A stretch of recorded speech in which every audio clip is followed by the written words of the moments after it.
Imagine waking up tomorrow and pain simply doesn't exist anymore. Not because you took medicine, not because of an injury that numbed something. It just stopped working for almost everyone on Earth. Picture what that would actually look like. No wincing when you stub your toe in the dark. No pulling your hand back from a hot pan.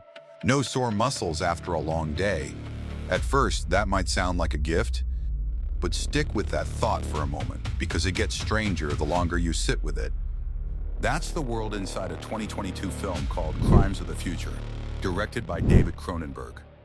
In this story, most of humanity has evolved past feeling physical pain. The film follows a man named Saul Tenser whose body grows strange new organs on its own. Organs his partner removes in front of a live audience, almost like art. It sounds like pure fiction. But here's what might surprise you. A version of this already exists in real people, right now, alive today. And in January 2025, science took that same idea and turned it into a pill you can actually be prescribed. Stick with me, because by the end of this video, you'll understand exactly how losing the ability to feel pain went from a rare medical mystery to a real medicine sitting on pharmacy shelves. If a story like this pulls you in, go ahead and hit subscribe. We cover ideas exactly like this one all the time. The real discovery. Let's leave the movie behind for a moment and talk about something that actually happened. In 2006, a group of researchers traveled to Lahore, Pakistan, after hearing about a 10-year-old boy who performed street shows where he walked across burning coals and let people push knives through his arm. He showed no sign of pain at all, not a flinch, not a wince.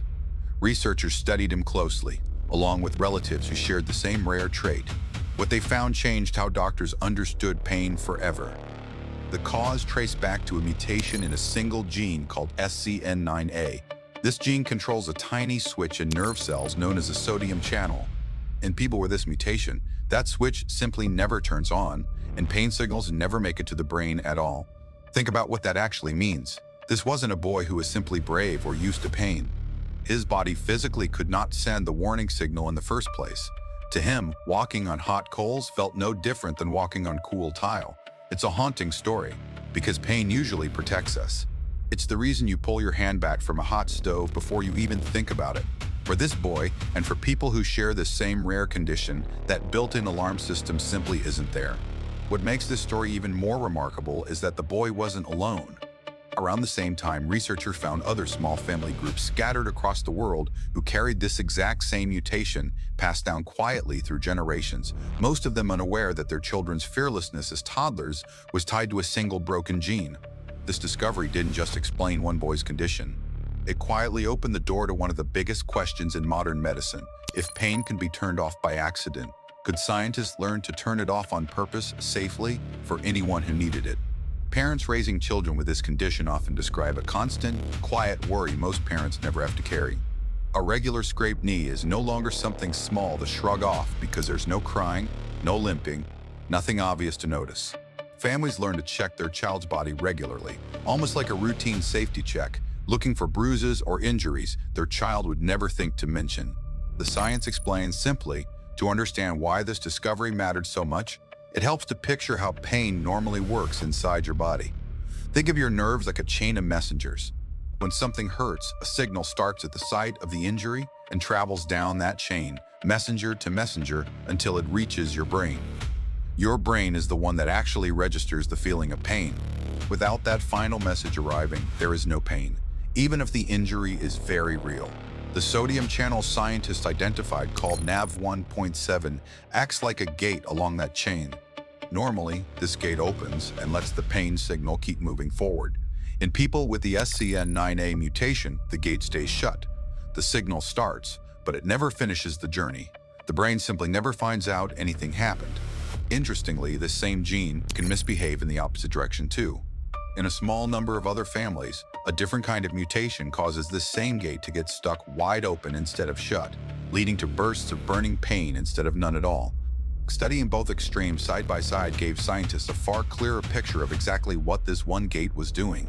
This single discovery gave scientists something they had never had before: real proof, inside a real human body, that shutting down one specific gate could remove pain entirely without shutting down anything else, like touch, temperature, or movement.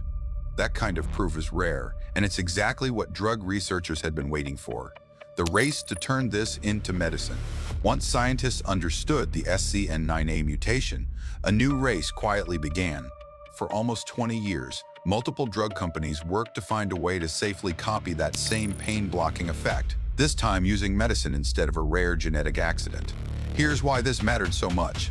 For decades, the strongest pain medications available were opioids. Opioids work well, but they carry a serious risk of addiction, and that risk has already cost hundreds of thousands of lives. Turning a genetic discovery into an actual pill is far harder than it sounds. Early attempts to target the same gate ran into problems, some affecting the heart, others simply not precise enough. Year after year, researchers went back to the lab, adjusted their approach, and tried again. On January 30th, 2025, that nearly 20-year effort finally reached the finish line. The FDA approved a new medication called Jouvence, known by its generic name, Suzetrigine. It was the first new class of pain medication approved in more than 20 years. It works by blocking the same family of sodium channels first uncovered in that Pakistani boy's body, offering real relief from moderate to severe pain without carrying the addiction risk that comes with opioids. The approval came from large clinical trials involving people recovering from real surgeries, comparing this new medication against both a placebo and a traditional opioid. The results gave doctors something they'd been hoping for since that 2006 discovery: solid proof that a pain reliever without addiction risk could actually work in ordinary patients, not just in theory. Sit with that for a second. A rare genetic condition, first understood through the story of one boy on the other side of the world, quietly led to a brand new kind of medicine 2 decades later. That's not something that happens often in science. Access to this new medicine hasn't been simple either. Because it's brand new, it costs far more per pill than older pain medications, and many insurance plans are still deciding how and when they'll cover it. Doctors call it a meaningful step forward, but plenty of patients who could benefit are still waiting for it to become easier to get. The personal reflection. Now here's the part worth slowing down for. Pain is one of the only experiences almost every person alive has felt. You stubbed a toe. You've touched something too hot. You felt a headache creep in during a long day. It's one of the few things that connects every single person watching this video, no matter where you live, how old you are, or what kind of day you're having. That's part of what makes this topic hit differently than most science stories. This isn't distant or abstract. It's something your own body deals with regularly, quietly, usually without you ever stopping to think about it at all. Take a second to notice how often your body protects you, without asking for credit. The way your hand pulls back from something sharp before you've even decided to move it. The way a sore muscle tells you to rest before real damage happens. It just happens, quietly, in the background of your life. So here's the real question worth asking. Pain isn't just discomfort, it's information. It tells you when to stop, when to protect yourself, when something is wrong before it gets worse. What happens when that information stops arriving, even on purpose, even for a good reason? It's worth asking yourself honestly, if you could switch off pain completely, would you want to? Most people say yes in the moment they're hurting, but very few would choose to give it up permanently once they understood what it quietly protects them from. That's the exact tension Crimes of the Future was built around. And it's the same tension real doctors are now facing as this kind of medicine slowly becomes more common. If this kind of question sticks with you the way it stuck with us, go ahead and hit like and subscribe before the video ends. It genuinely helps more than you'd expect. So let's bring this all together. A movie imagined a world where pain simply disappeared. Real science found that a rare mutation could already do exactly that inside a small number of people. And after nearly 20 years of research, that same idea became an actual medicine. Approved in January 2025, offering pain relief without the addiction risk that has haunted medicine for decades.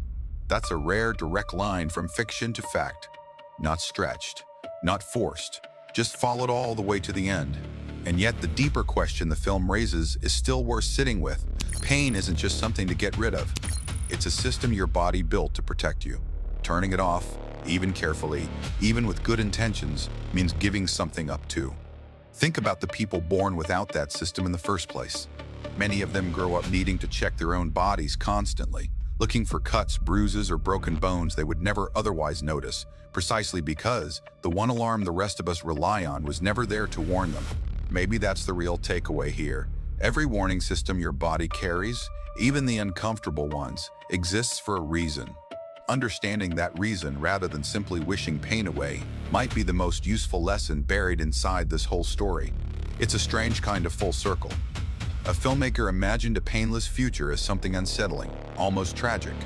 Meanwhile, real scientists spent 20 years chasing that same painless future as a breakthrough worth celebrating. Somewhere between those two views sits the truth. Relief from suffering is worth pursuing, but so is respecting exactly what pain has always done for us. Thanks for staying with this one all the way through. If topics like this, where fiction and real science line up in ways nobody expected, are your kind of thing, subscribe so you don't miss the next one. We'll see you in the next video.